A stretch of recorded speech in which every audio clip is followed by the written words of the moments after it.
Ladies and gentlemen, welcome to another podcast episode. This is episode number 7 of the InTransit Podcast, brought to you by host Nurfad Nadarovich, aka me. This podcast is brought to you by still absolutely no one. This is not a sponsored podcast at the moment.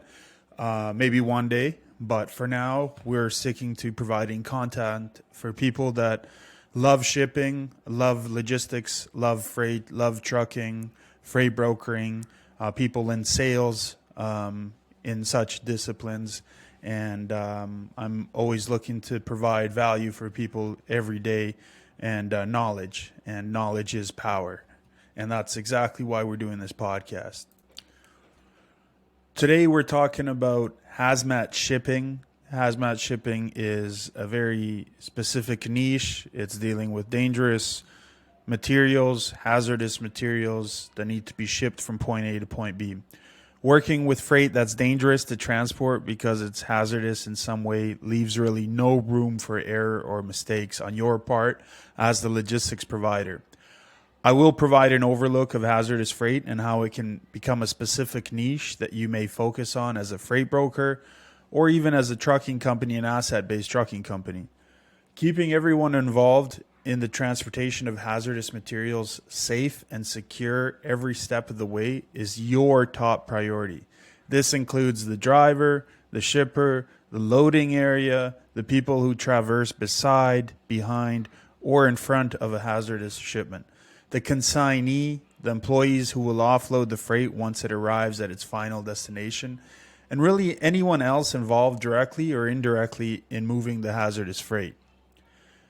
To do this, though, requires a significant dedication of time on your behalf. HAZMAT shipping can be an intricate process, and attaining knowledge to do so is what will help you safely engage in the transportation of this type of freight.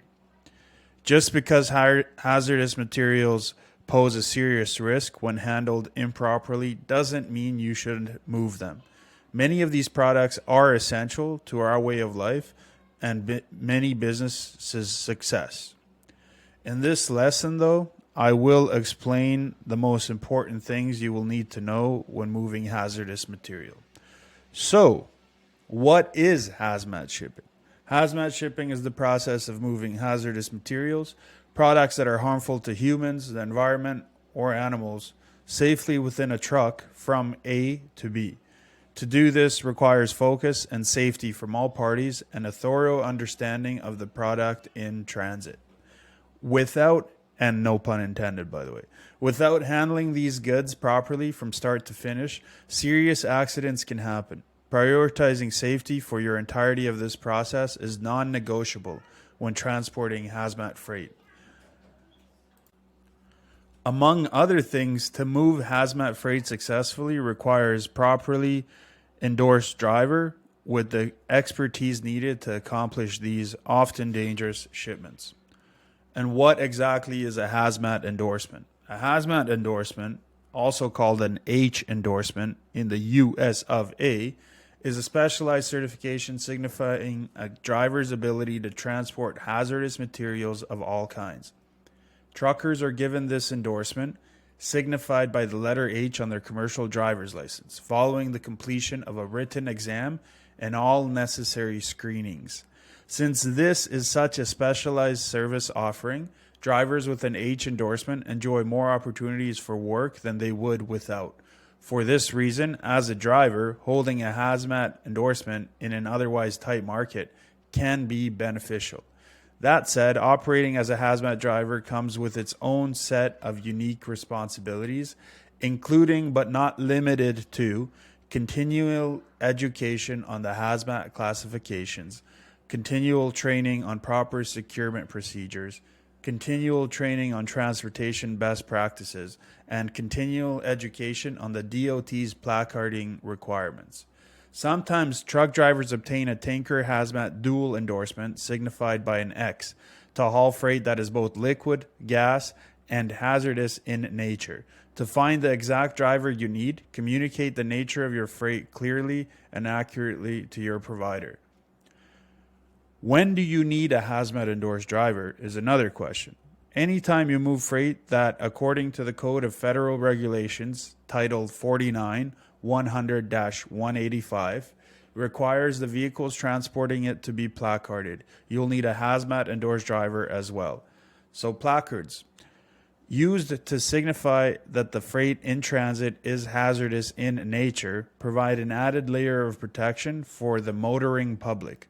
Whether you'll need placards for your freight, though, depends on the classification of the hazardous material and gross weight of the product in question.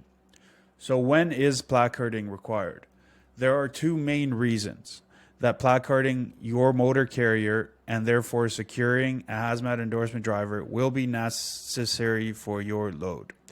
First, placarding your trucker's vehicle is always required for freight that falls within a class listed in Table 1 of the DOT's placarding tables. This holds true no matter how much weight needs to be moved. For the commodities that are classified in a way that places them in Table 2 of the DOT's placarding tables, a different rule applies. When moving these types of freight, placarding only becomes necessary once their gross weight exceeds 1,000 total pounds. What are the HAZMAT classifications?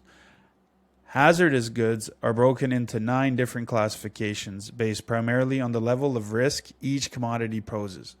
From here, many of these 9 HAZMAT classes are broken down further into separate divisions or subclasses. Each subclass gives transportation companies and HAZMAT shippers further instructions on how to properly handle their commodities, and based on the division they fall into, their placarding classification table changes. Let's take a look really at each of these 9 HAZMAT classes. HAZMAT Class 1, Explosives. Explosives are commodities that pose a critical risk of combustion. This is the most severe level of HAZMAT classification and is broken down into 6 divisions.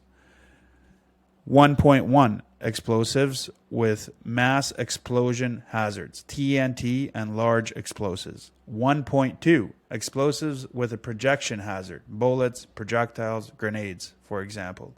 1.3 Explosives that pose a fire hazard, example, commercial grade fireworks. 1.4 Explosives without significant threat of detonating, example, consumer grade fireworks. 1.5 Insensitive explosives or explosive agents. 1.6 Detonating substances with very little risk for explosion. HAZMAT Class 2, Gases. Products that are gaseous in nature and present a risk of serious illness, injury, and death if inhaled or touched. This second HAZMAT class is broken into 4 divisions that increase based on overall risk level. 2.1 Class, Flammable gases. Example, propane, methane, acetylene. 2.2 Non-flammable compressed gases. Example, CO2 and CO, so carbon dioxide and carbon monoxide. 2.3 Poisonous gases. 2.4 Corrosive gases. HAZMAT Class 3, Flammable liquids. Liquids that, by their nature, create a threat of combustion when introduced to fire fall into this category. Examples of flammable liquids include, but aren't limited to, gasoline, paint thinners, and some alcohols.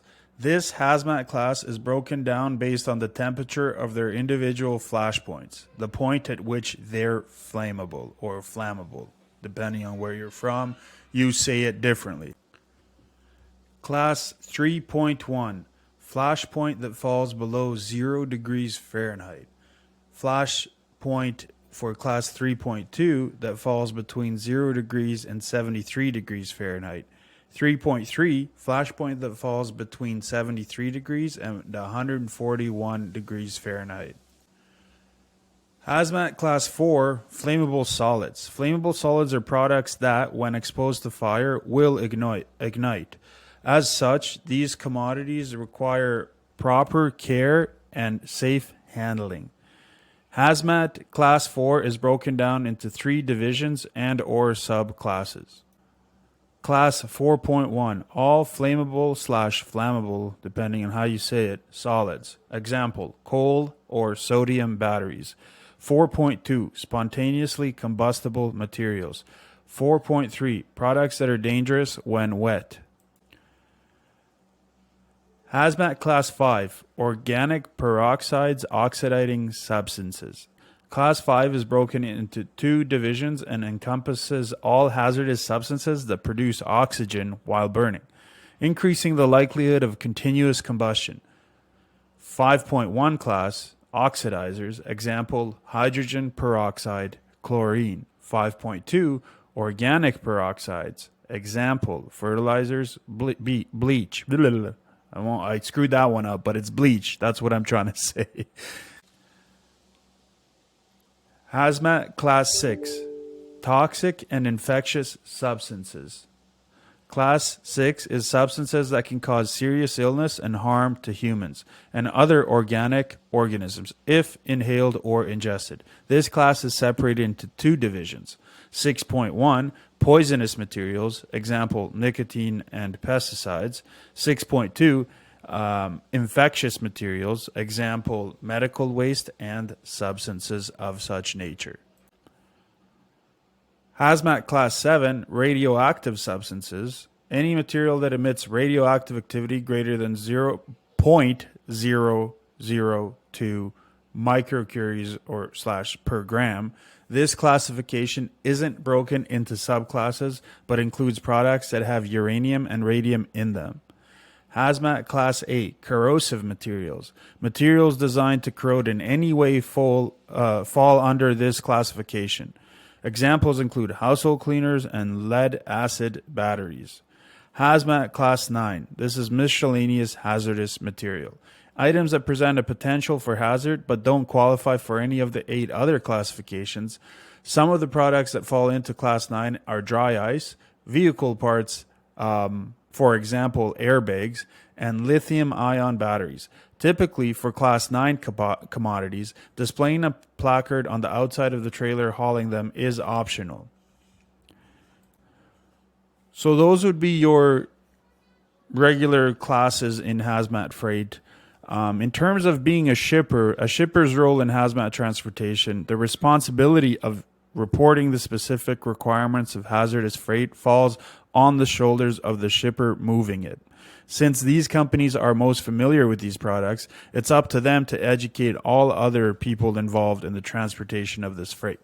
Clearly communicating the specifics of these products before tendering over freight to a provider is incredibly important for mitigating confusion.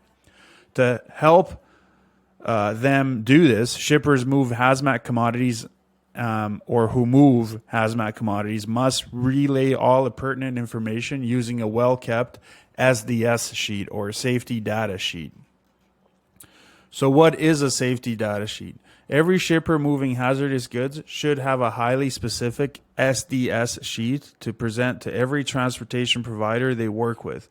These documents must outline the exact specifications of the hazardous material that needs transport, including its UN number, hazmat classification quantity, and any specialized safety instructions, for example, special handling and securement requirements. Only once they have the proper information can a transport company, such as a trucking company or a freight brokerage, make all necessary arrangements for that specific shipment. As such, creating and maintaining a comprehensive SDS for every item they need moved should be a shipper's first priority. So what exactly is a UN number? A hazmat shipment's United Nations number is the 4-digit code used to signify the specific identity of the commodity in transit. These numbers are used worldwide and should be included both on the placard of the truck transporting them and in the SDS presented by the shipper to their transportation provider. It should be noted that many trucking companies carefully select the types of hazmat commodities they move and what they won't. By pinpointing the UN number of each restricted product, carriers are able to avoid the commodities they don't want to haul. And if you want a very good list of these UN numbers, you can reach out to me and I can provide that list for you and an easily searchable way of finding out what that UN number is for a specific commodity that you're moving. And again, as mentioned, shippers should have this information for you, but just for education purposes, it's good to have these numbers. And in terms of a freight broker, what is a broker's, responsibility or role in hazmat transportation? And, like a driver needs to be properly certified to move hazardous materials, brokers must meet a similar standard. Before they can arrange hazmat loads of any kind, a freight brokerage must obtain a hazmat certification. This certification isn't focused on proper handling and storage of hazmat goods like a shipper or consignee's hazmat certifications. Instead, a brokerage's certification is focused on compliance with the Department of Transportation's Federal Hazardous Materials Regulations, or HMR. Since brokers work as an agent of the shipper, they are held to maintaining certain standards of hazmat transportation competency. To maintain this certification, which expires every 3 years, a broker must have a firm understanding on all things hazmat shipping. This includes, but isn't limited to, hazmat classifications, packaging and placarding rules, shipment documentation, best practices.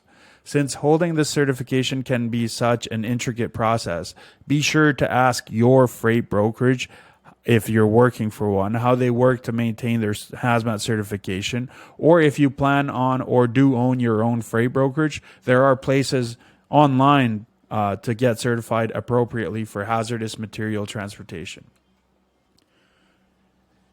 In other words, you really want to just have a good network of safe providers. Everything you do in hazmat shipping, it has to come down to safety.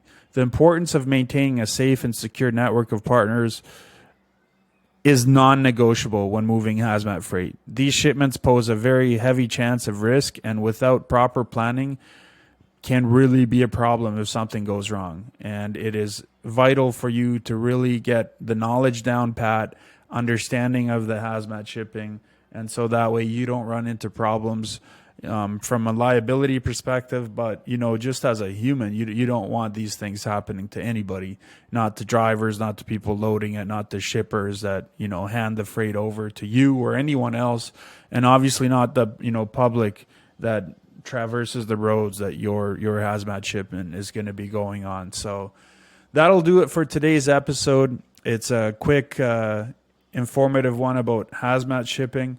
If you liked it, give it a thumbs up on any platform that you listen to this on. If you don't like it, give it a thumbs down. If you think it can be improved, let me know how, and we'll go from there. So keep it moving, everybody. Get those current locations into your customers, and we will be in touch again for next episode, which will be episode 8. Stay tuned. Thank you very much for listening, and have a blessed day. Cheers. Ladies and gentlemen, welcome to another podcast episode. This is episode number 7 of the InTransit Podcast, brought to you by host